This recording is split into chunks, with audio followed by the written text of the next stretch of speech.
सुदामा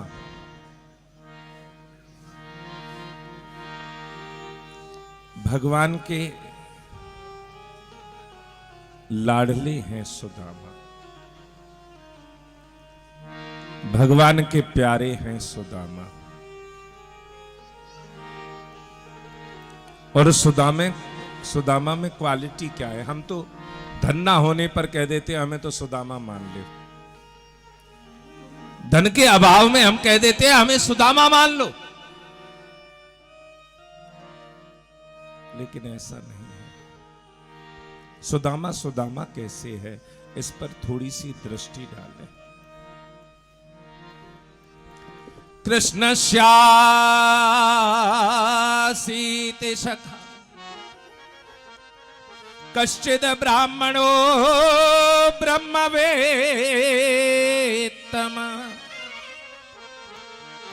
विरक्तेन्द्रिया अर्थेषु प्रशांतात्मा जितेन्द्रिया।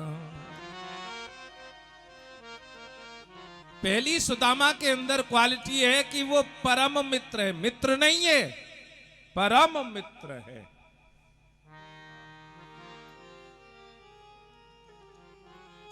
दूसरा, वो ब्रह्म ज्ञानी है। हम तो धन का अभाव में कह देते हैं हमें सुदामा मान ले, आप अपनो यूं सोच ले हम तुम्हारे सुदामा निभाए लियो हमें, लेकिन सुदामा नहीं बना जा सकता। ब्रह्म ज्ञानी है, विषयों से विरक्त हैं, शांत चित्त हैं, जितेंद्रियां हैं, संग्रह परिग्रह के चक्कर में नहीं पड़ते हैं। एक दिन उनकी पत्नी, जो दरिद्रता की प्रतिमूर्ति थी, अपने पतिदेव से कह रही हैं, भगवान ननो ब्रह्मन भगवता सखा साक्षात श्रीपति।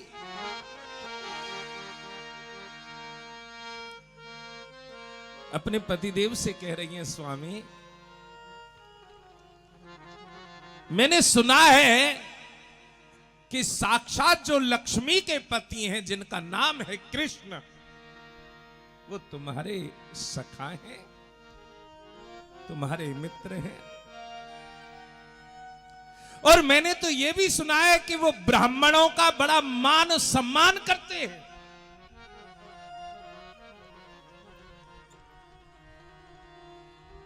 हमारे पास में धन का अभाव है, भोजन का अभाव है,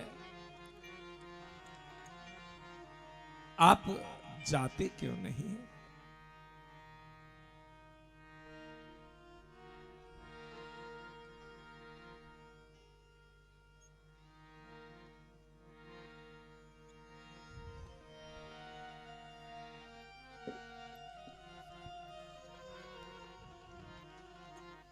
कुछ मांग लाते हैं, लेकिन मांगने की बात तो याद नहीं रही। क्यों ना आप अपने मित्र के पास चले जाते। सुदामा बड़ी प्रफुल्लित है कि कृष्ण से मिलन होगा, उत्साह। लेकिन कहने लगे राजा के यहां, वैद्य के यहां, गुरु के यहां, मित्र के यहां खाली हाथ नहीं जाना चाहिए। मैंने आप लोगों से कहा ना कि जब आओ कथा में चाहे तुलसी पत्र ले आओ, खाली हाथ मत आना। उसका कारण क्या है? राजा के यहां पर, वैद्य के यहां पर, गुरु के यहां और मित्र के यहां कभी खाली हाथ नहीं जाना चाहिए।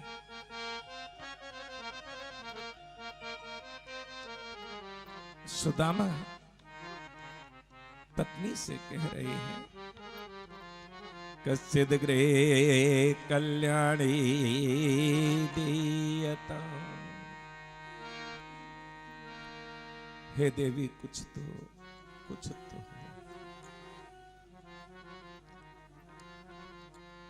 कुछ ले जाने के लिए हो। देखो जो धर्म पत्नी होती है ना बड़ी समझदार होती है। समझदार कैसे होती हैं? पतिदेव को समझाती हैं। कैसे समझाती हैं? वैसे तो छोड़ के जाती नहीं घर को, पहले तो 6-7 महीना के लैया चली जा मैं। अब तो मोनो पॉलिसी हो गई है, एकाधिकार हो गया है, अकेले अकेले रहने लग गए हैं। अब सुबह से शाम में भी कहीं जाना हो किसी किटी पार्टी में, उस दिन पतिदेव की छुट्टी हो तो पतिदेव को समझाती है, सुनो वो दूध गैस के ऊपर रखा है, उसे जरा गैस को बंद कर देना। फिर थोड़ी देर बाद, सुनो वो वॉशिंग मशीन में कपड़े पड़े हुए हैं, उन्हें जरा सुखा देना बाहर।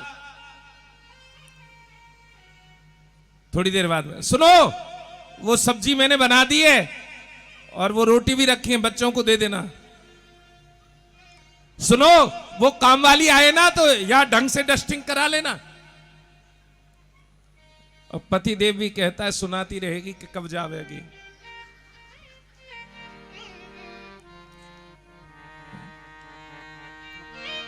लेकिन स्त्रियां अपने पति के स्वभाव को जानती हैं।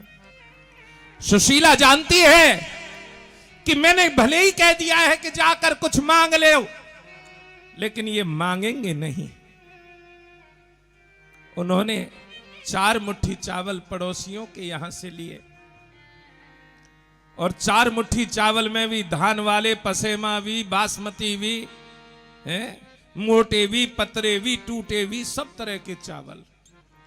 क्योंकि भगवान कृष्ण जब इस पुटरी को खोलेंगे तो वो जान जाएंगे।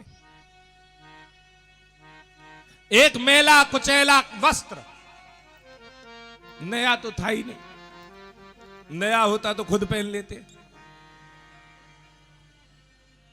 कोई अंगरखा का वस्त्र, अंगरखा जानते हैं?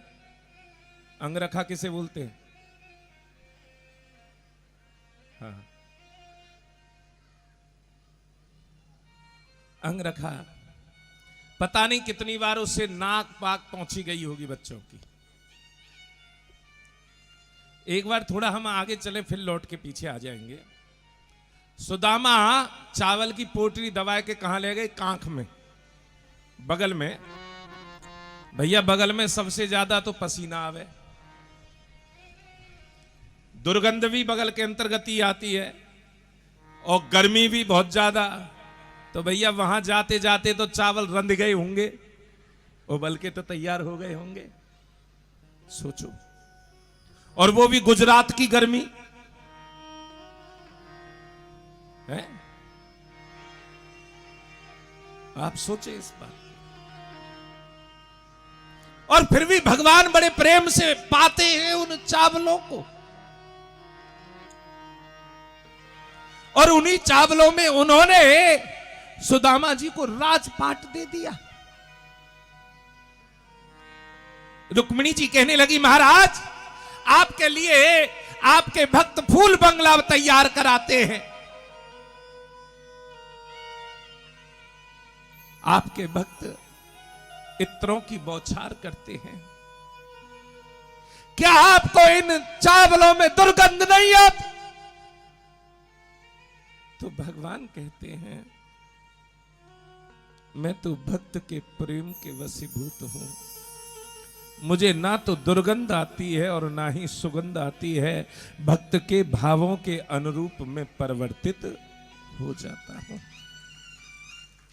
मुझे और कुछ नहीं चाहिए। अब पीछे लौट कर आए। याचित्वा चतुरो मुष्टि, याचना कर कर लाई है, घर घर गई है, बहन कछु दे दो, बहन कछु दे दो, तो चावल दे देती है। सबके घर से चावल लाई और 4 मुट्ठी चावल एकत्रित किए, और 4 मुट्ठी चावल एक छोटी सी पोटली में बांध दिए हैं। सेतानादाय विप्राग्र, और सुदामा प्रीतम से मिलने के सुख में ऐसे पागल हो गए हैं, जहां चला नहीं जा रहा था, भूख प्यास से व्याकुल थे, अब एक पैर यहां तो एक पैर वहां। रात को भी 2-3 बजे सोए और सुबह 5 बजे थे फिर लग रहे। यही है प्रेम। रात को 2 बजे तक तो मेरे ही पास थे परीक्षित महाराज, सुदेश और नीरज, और मेरे हिसाब से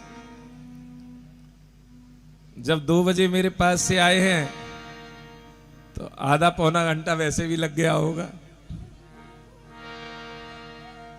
और 5 बजे से फिर जग कर लग गए हैं यज्ञ में, और अब कथा में भी बैठे हैं।